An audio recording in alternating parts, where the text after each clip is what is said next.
Yeah, that's fine. So how you doing, Travis? I'm good. How are you? I'm doing great. So I wanted to invite you to this interview just to kind of understand like your point of view as a business owner, right? I've shot about 500 plus businesses. I've done pretty much everyone in the high desert. And one thing I've noticed from a good business versus a bad is a good training and onboarding system, right? And when I first met you, I noticed that you have that. You have Trainio, right? You use Trainio for your onboarding, your training. Right. Well, how much is the software a month? Like 25, 50 bucks, 80 bucks? Actually, I think it's a couple $100. Couple $100. But it makes such a huge difference. Right. Like it's worth every dollar, you know? How has like Trainio, I hate to like, I'm not trying to sponsor Trainio. Yeah, we don't even have to use them, really. Don't mean to cut you off, but we don't have to use Trainio. But I'm going to be honest, let me start from the beginning. At the beginning of this journey, before I actually took over G&M and purchased G&M, we were a shoot-by-the-hip company. And what I mean by that is we just, you know, what worked, what didn't, we scrapped, and we just, you know, it was uncontrolled.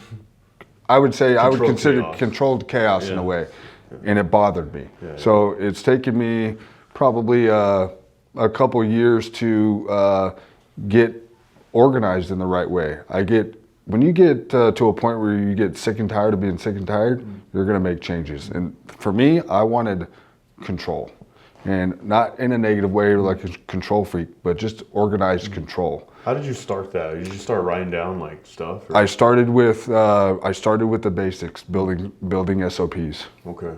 Just from Word doc. Yep, just from Word doc. What was the first thing you built? Like, was it like? I built service writer SOPs. Service writers. I came from a service writer background. That's a very key role in an automotive repair shop, is that frontline service writer position. I feel that I'm a very experienced and good service writer, so my first thing was I built the service writer SOPs on how I want my service writers to be. From talking to customers to answering phones, all that was covered. Right. Nice. Phone skills. Nice. How to deal with you know, negative customer or objections, things of that nature. So I started there, and then I built all the way through every position I have. So think about your position, build an SOP for it. Nice. And how did you implement the SOPs? Did you just have them read it, or like how did? Before we got on board with Trainio, I just had standard binders, SOP binders. So and read it? Yeah, and I gave them a copy of their standard operating procedures.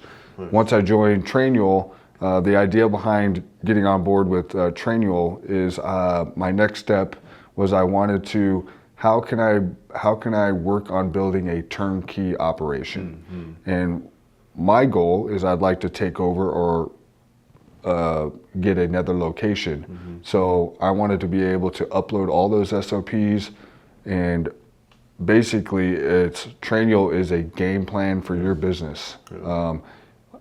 Once that's set up, I can now take that and I can go implement that into any other location I end up with. And any of the new employees that like you share that with, you'll be able to weed out, you know, if they're not willing to like learn through Trainio or your SOPs, like that's why it's great to have something to kind of weed out people that are just full of shit, you know, like I'm just being honest. So I've seen it hundreds of times where people get new employees, they're all talk, you know, like, and then it's hard to weed them out, you know, but with good, like at least with what I've seen with people do with our videos, they kind of like punish them in a way, like make them rewatch their training.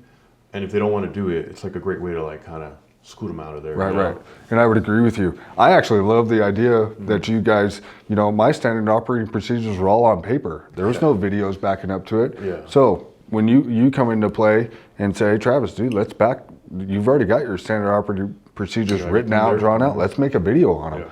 That is where everybody's at today. You know, me and you, the kids coming up in the up through the ranks right now, they want to watch a video. Yeah, dude. And it helps with comprehension. It helps with attention. Honestly, I couldn't see myself reading a fucking binder and like going through it and like not really. I can't imagine it like staying in my mind. Exactly. But like a video and like a quiz at the end, like I feel like that would help me as a young person. Right. Like stick that information. You know what I mean? Exactly. Comprehension is a problem that a lot of like safety officers and business owners have. Yes, they have the SOPs. Yes, they have everything written out. But how do you ensure that they're actually like retaining the information? Well, comprehension. Yeah, comprehension. And what's really neat about having your standard operating procedures in a video, and I get it. There are some people that do have a hard time comprehending. Well, if they do, but guess what? They can always go back to the trainual or wherever you've got your SOPs and just watch it again. Yep. Watch it. Watch it. Watch it. Watch it. There's nothing wrong with that. Hey, man, I get it. Spend an hour of his day. Hey, go back there, watch those videos a little bit more until you retain. One thing I think what I want to do like future, like maybe once I do like training videos 2, 4, or 5 times a month. Once it's like getting there, like what I want to do is create like not only training videos and onboard videos, but like being able to grab your culture, what culture you want to instill, and put it on the video. So like making funny, engaging, like powerful company culture training videos that capture attention. Like to me, like that's so powerful. If I go to a mechanic shop, right? You go to a mechanic shop, out of all right? companies, out of right? all like industries, mechanic shop. You watching the first video and it is fucking hilarious, or it's like really engaging. Exactly. You're like, oh, okay, like this is actually like way cooler than I thought, And then now they're kind of getting into it, and then the more and more they get into it, the more we're able to instill that company culture from day one without even having them interact with anyone yet. Like, that's what I want to do for the future. Right, and I couldn't agree with you more. What I'm very, very proud of is the fact that I've got technicians, I've got service writers that have worked at other facilities, other automotive repair shops, other independent shops, other dealerships, and I'm not just saying this just to say it, but they have come into my office and had conversations with me and have said, I've never worked in an environment of what you've created here. That's like not toxic. Right. And like, I have. What would you say your environment is like? Great question. What word would I use? It's just like your day-to-day environment. What do you? I'm sure it's not chaotic. I can see for myself. It's not a toxic, chaotic environment. It's just organized. Yeah. People. I gather that everybody that shows up here to work, they're showing up to work here with a smile on their face. They're not dragging their feet, coming in. Oh, I got another day here. It's just it's a great environment. I have a female service writer, which a female service writer in the automotive repair business is not uncommon. I don't want to say it's not uncommon, but it's not very popular. So having a female service writer on your staff, she came from a dealership world where cutthroat. She didn't want to be a service writer ever again. Shit, dude. Ever again. She had the worst experience ever. She came over here and she has told me, I've never worked for an independent shop or a repair shop how you treat your people, and that you spend your time with me, you train them, you're organized, you're patient with me. So it's culture and standard operating procedures and training videos is what you need. You have to have it. If you want to be successful, I believe that you have to have it.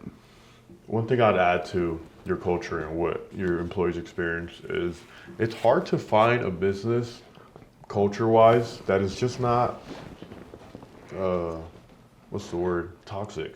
Right. If you can just create a business and a culture that's not toxic, right, and a decent onboarding training system, you're beating 99% of companies. Right. Just out of people staying there and working right. there, which is like crazy. I mean, I've worked plenty of jobs, and it seems like every time I work somewhere, someone's freaking on drugs. Right. Coked out. I've had coked out bosses. I've had, Yep. People treat me like shit, not knowing they're just coming down. Alcoholics. Alcoholism. Yep. It is so crazy, like how hard it is to just find somewhere that doesn't have any of that. You Right. know? At the end of the day, you have to, we're people doing business with people. Exactly. Okay. And you have to want to treat your people good. Okay.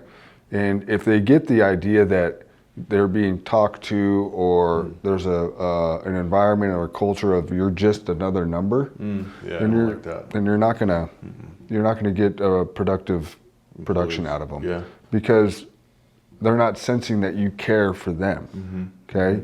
All you're doing is talking about your business and how can I be better? How can I make more money? Yeah. How can I be better? Yeah. You know, you're not doing enough. You're not doing enough. You're not doing it fast enough. Okay. You have to create an environment and a culture where your employees can sense that you care for them, right?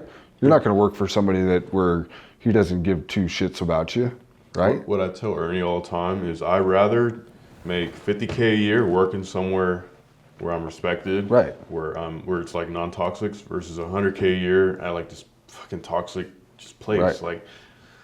Like I can't imagine being somewhere Yep. where I'm not treated right. You know? I don't cope with it. I've had people that have worked for me over the years that have, have, with the environment and the culture that we do have thought that the grass is greener on the other side, and they have wanted to come back here. And not to say that I wouldn't rehire an individual that left here, but I don't have any, the position's filled now. I have another person in there. Exactly. So we've got an environment here that when people leave, majority of them, almost all of them, have always wanted to come back. Yep. That's what happened to me. I had an editor do the same thing. It's a little different though. Right. But I couldn't imagine. So going back to operating procedures, I'm happy with where I'm at with visual solutions, my SOPs. We're continuing to build it. We're going to be making it better. It doesn't happen overnight. It takes time. So, you got to be patient with it. Okay. This isn't building standard operating procedures and videos like what you're doing is going to take time. It's not going to happen overnight. It's always a work in progress. We can always make it a little bit better. But once you get the ball rolling and you're starting to build those processes and procedures, if a process or a procedure changes and you have to pivot with it, it's so much easier because you just go in there and you change it up real quick. To add to that, Thompson Family Plumbing, they hired us to do their plumbing technician onboarding and training. Their training took this is what they told me, it was 2 weeks from John, the owner, standing in front of a PowerPoint board and just flipping through the damn training. Draining costs money. It costs a lot of money. Aside from the money, just time. And the energy, you can't have the same energy over and over and over again. Right. So when we created the videos, we made sure they had the best energy, the best day, they were happy, they were ready to go. So it's consistent training always, right? Right. And those 2 weeks turned to 2 days, which is a huge money saver in the plumbing industry, dude. I bet. Talking hotels, money, cash, my bad. Per diem, like that's a lot of fucking money. Yeah. Like probably 10 to 12K per person in those 2 weeks, easily. Wow. And it's not even talk about opportunity costs, because they had to step away and actually train them. And I love what they did. They did two things after that, after we did the training, which I was kind of blown back because I'm still learning. They actually improved their training even more.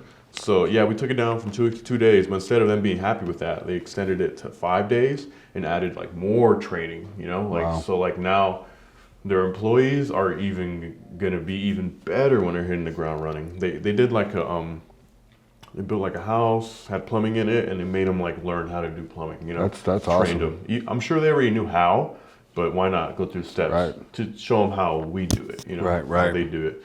And then the second thing is they hired us again to do training videos specifically for their hiring managers for managerial training, which I thought was impressive because I wasn't even thinking that far. Like managerial training, why didn't I freaking think of that? Right. Yeah, that's very important. Yeah, if you've got you got the president and you've got the general manager, then you've got office manager or and then you've got field manager, supervisor. They all have to be trained. Exactly, and they're opening in 3 other places, so that managerial hiring is going to come in same with even more money because now they have a and the training goes as far as not even the training on your craft. Like for me, for example, automotive repair shop, I tend to hire experienced automotive technicians that have had prior training. But even in our field, you're always having to continuously change on the changing of cars and technology and things of that nature. So we're having to just make sure that we're still sending the technicians to update trainings on a different vehicle or technology.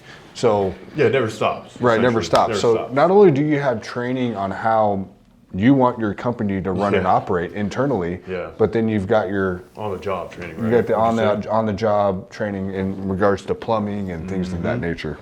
Yeah, and we covered company training and then on-the-job stuff as well. Right. Do you want to answer that or? If you don't mind. Yeah, go for it. Okay. So, like I said, I've shot tons of companies, a shit ton, and the most successful ones, the ones that actually last and grow and become actually profitable and something worth being a business owner in, are the ones that have a system, have onboarding, training, but more specifically, they have the culture. Like keeping long-term employees, from what I've seen, is like the best thing ever. It is.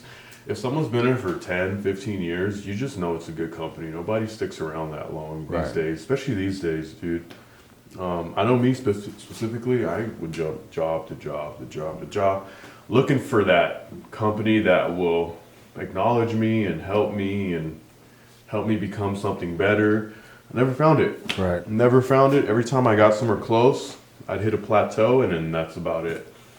And my only solution to that was to create my own, Right. But to be frank with you and honest with you, I never wanted to have my own company. I wanted to work for someone. Sure. But I couldn't find someone that just can very basically, like how you run yours, can just be respectful, It seems like everywhere I went, it was just chaotic, dude. It really sucks, Right.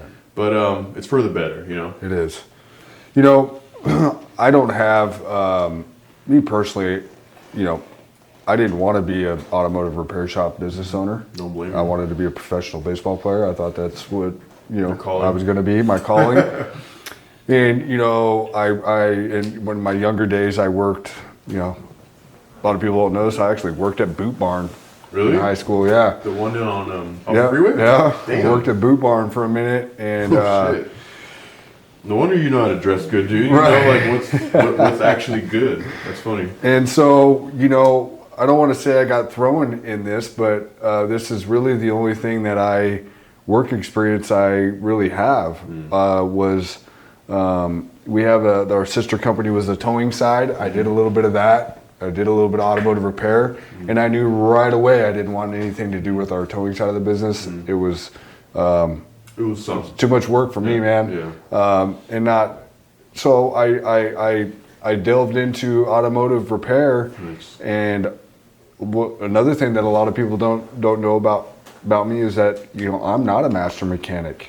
Do I know enough about cars and trucks, to oil changes, the basics? Do I know enough to call out a technician and be like, I think you're bullshitting me, man. Like, come on, yeah, I do. My skill is managing people and fixed operations. That's where my skill is. I feel like a lot of people think they can do that. Right. But they don't understand that you're getting stepped on a lot. Right. Right. Like if you're not used to getting stepped on and used to like letting people have one on you and and knowingly they're probably gonna talk behind your back, you can't lead, man. Right. And I'm not a micromanager. Good. That's another thing you can't be. If I didn't have these processes and procedures, that draws having to micromanage your people in your business way too much. You know what? I never even thought about that. You're right. But once you have your processes and procedures down, your training, your videos and things like that, now you're holding your people accountable. Wow. Okay. And that's what I'm real big on is my team, my staff, they understand that I'm big on accountability. Yeah. Okay. Yeah. If you're the business owner and you're starting to find yourself doing the service writer's job for them, then A, they're not being trained properly. B, you don't have the right guy or girl, and you got to move on. Okay. So that sounds pretty simple, but it is when it comes down to thinking like that. Never thought of it like that. Right. So if accountability, if you're giving your team the proper process, procedures, training videos, and you're still having to find yourself doing that individual's job, then that's the person now. Then we just don't have the right person. Because you have the foundation built. Right. Another thing too, I noticed that a lot of business owners, even myself, we don't focus on fixing the foundation. We focus on fixing the problem. Right. Where does the problem stem from? The foundation. You know. One thing I love to see, because I know I can help them, is when business owners say they can't find good people or they can't. Nobody wants to. I hate that too. I hate it's very negative. Yep. It's very. I can bring you 50 people to come work for you. But they blame they don't want us to work. There's no one to find. Yada yada yada. It's like, dude. People still know how to learn. Thank you. They still know how to learn. Thank you. Just because they didn't come from that industry, I could take, say, what's an analogy I could use? A bank teller that has been in banking that takes deposits and transactions from us when we go into a bank. I can train and teach that person how to be a service writer. Yep. Okay. It starts with the foundation, which is if they're willing to learn and they're open-minded, which comes down to the to having the right person. But I definitely don't like it when, even in our industry, it's really big right now that I can't there's no good technicians out there. They're not out there. They're all taken. They're this or that. You know what? I just don't. I don't believe it. Me neither. And most of the times, those people don't have any SOPs. They don't have any videos. They don't have any training, no onboarding. You ask them about company culture, and they'll probably laugh at you. They'll probably tell you, "I don't believe in that shit. Why do I need that?" Well, that's probably why people leave all the time. That's probably why you have a high turnover rate. That's probably why no one comes to your shop. Word spreads, fast. You got to have a playbook. You got to have a playbook. If your business don't have a playbook, then you got players out there that don't know what they're doing. And then you blame the players. Right. Like, dude, you're the coach. Then the coach is blaming the players. Well, it starts from the top. Yeah, and that's what I mean by the foundation's usually not. There's no attention on the foundation. Right. They fixate on the problem, but the foundation is just way off.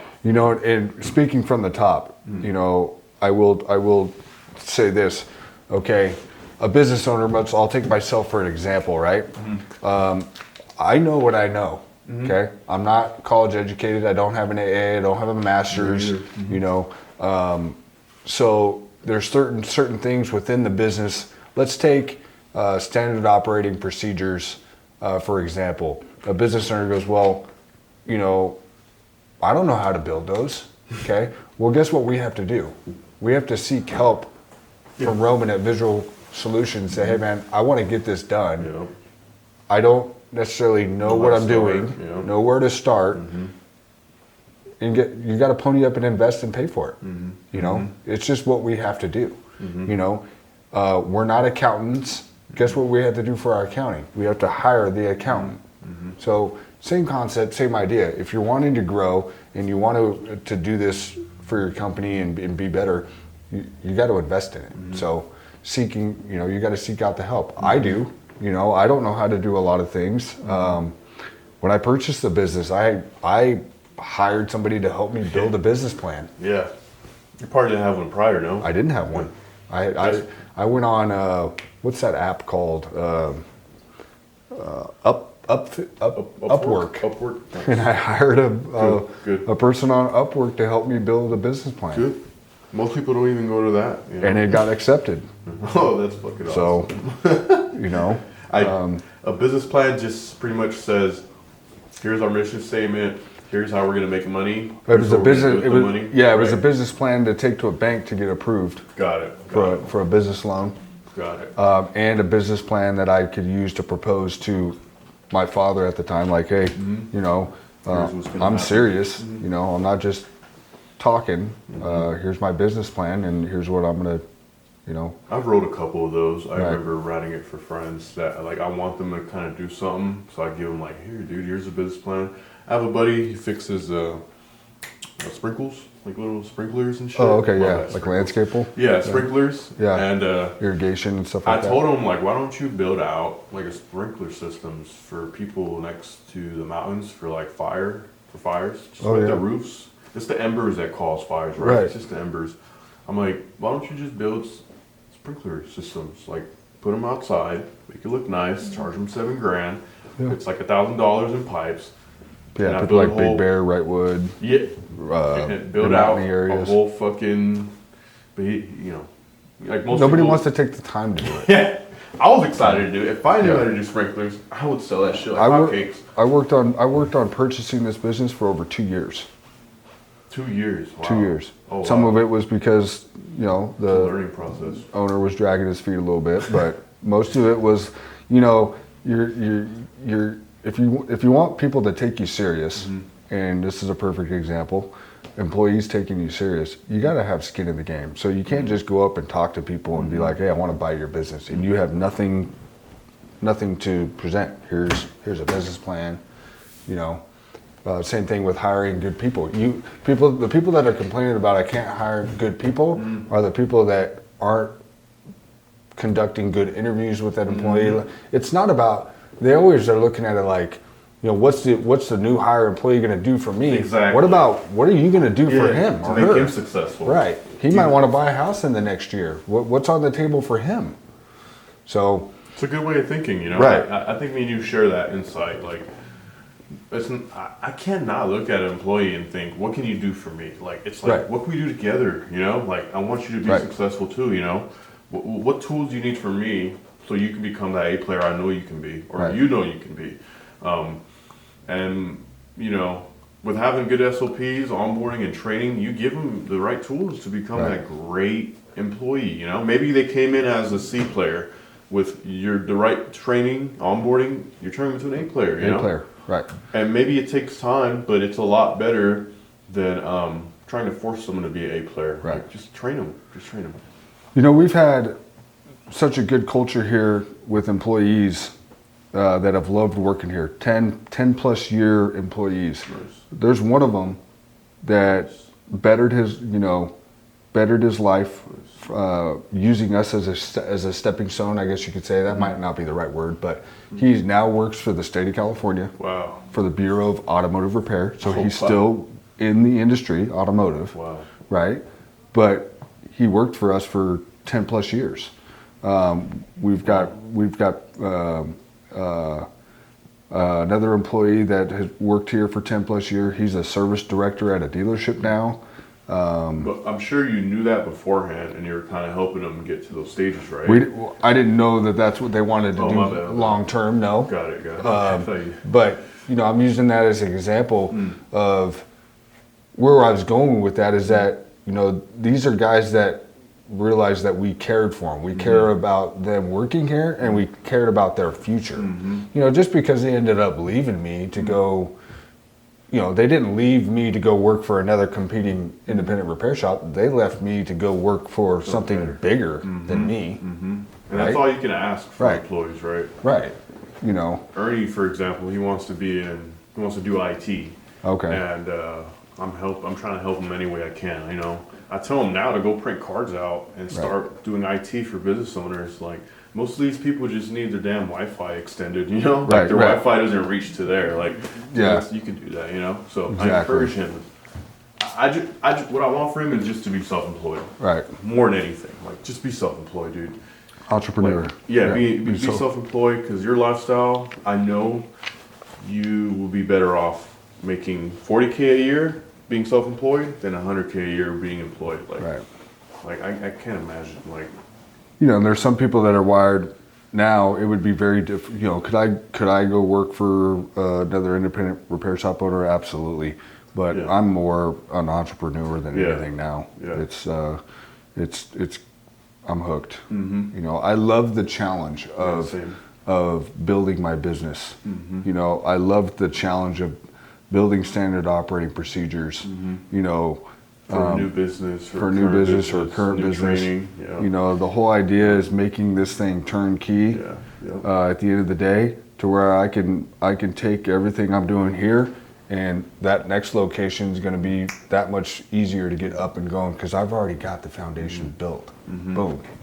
You know, I can't wait to learn from you from what happens when you start that second location and Right. like what's going on. Eventually you'll figure it out, and the second location will be a direct copy. Right. And then your third, fourth, you know. And I would love to learn from you like what it's like opening that second location, you know, because a lot of people don't get to that point, you know. No, they don't. You know, and a lot of people don't take over third generation businesses. That too. Yeah, So that too. I'm very proud of that. Most people don't. Most people don't. Most people don't. And you know, I've got the mobile van going now, Yep, so yep. I'm getting that thing running and out there doing its thing. And my goal with that is to obviously make it successful. Maybe I build it up to where I need 2 vans. You know, It'll get there. You just need 1, 2 fleet accounts, Right. And now you got no room. Like now you Yep. gotta get a second one, right. You know. So, no, I wouldn't be where I'm at right now if I didn't have systems in place. Yep. So systems, and we're continuing to work on it. You know, like I said earlier, doesn't happen overnight. It's an investment at the end of the day. It's not. You can tell yourself, oh, how much is it going to cost me? But now you're just creating negative energy in your mind. You know, let's be positive about it. Okay, this is an investment. Yeah. Okay. It's not gonna not work. It's not gonna Right. not help you, and it's not gonna not You keep cost you more. Okay, you're a business owner that's got a revolving door with employees that can't keep them. Yeah. You know, you invest. Okay, that's cost you however many thousands of dollars of Tens of thousands. bringing them of dollars. on, putting them to work, blah blah blah. Take a little bit of that money, you start working on your process procedures, standard operating procedures, videos.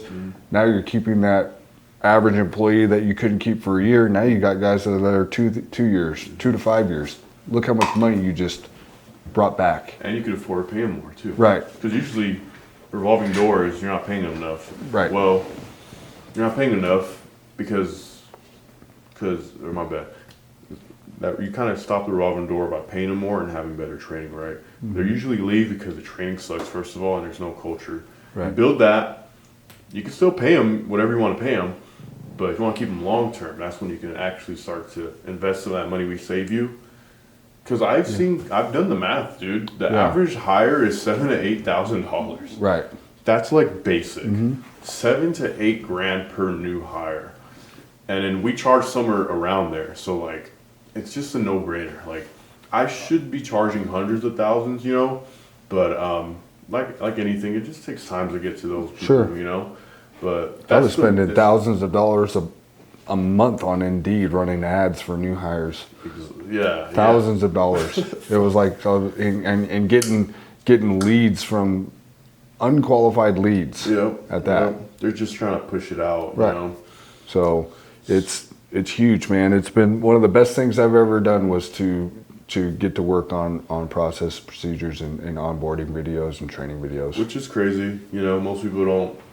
Do you think any small business owner can do that? Like, can start doing that now, or should they start doing it now? I think They should start looking into chipping away at it, right? Whether it's one onboarding video, and then it morphs into, okay, I want to start working on a training video for this position. You know, do most, you know, because I still consider myself a small company. We are small business.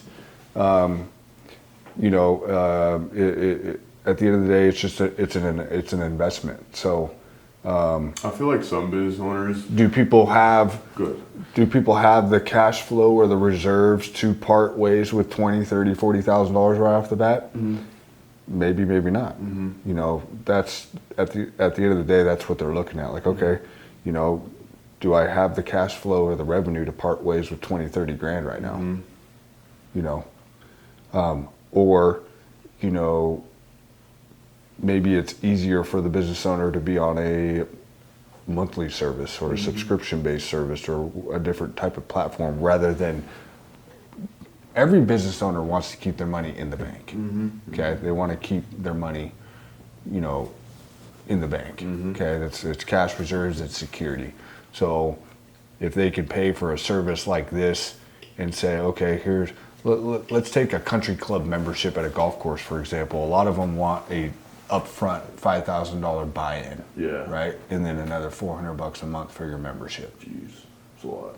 Okay, but it's much better than being, okay, I want $20,000 now. Yeah, it's very Right true. now. I didn't think about that. So that would be more, it's more appeasing, more appealing to the business owner, I think. Yeah, you know, it would be a smart way for me to sell it to, like $3,000 up front, and we update it for the next 6 months for $800 a month or something, you know? Because then we're actually able to help them more, because now we get to update it. Because once we finish everything, immediately you use it and you realize, damn, we could have done this, or now I need this, now I need this, you know? So that's a good way to kind of like put that. That would, you know, for me, that would be more appealing to me.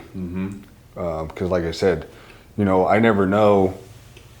When you might need the cash. One bad month in my business could be a $30,000 hit. Yeah.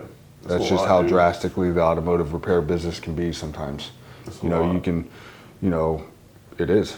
It's a lot, dude. Right. That's like a huge. Certain times of the year, like in February for us, it's our general liability insurance renewal. That's 18 grand for a shop like mine. I'm gonna stop recording for this. Yeah.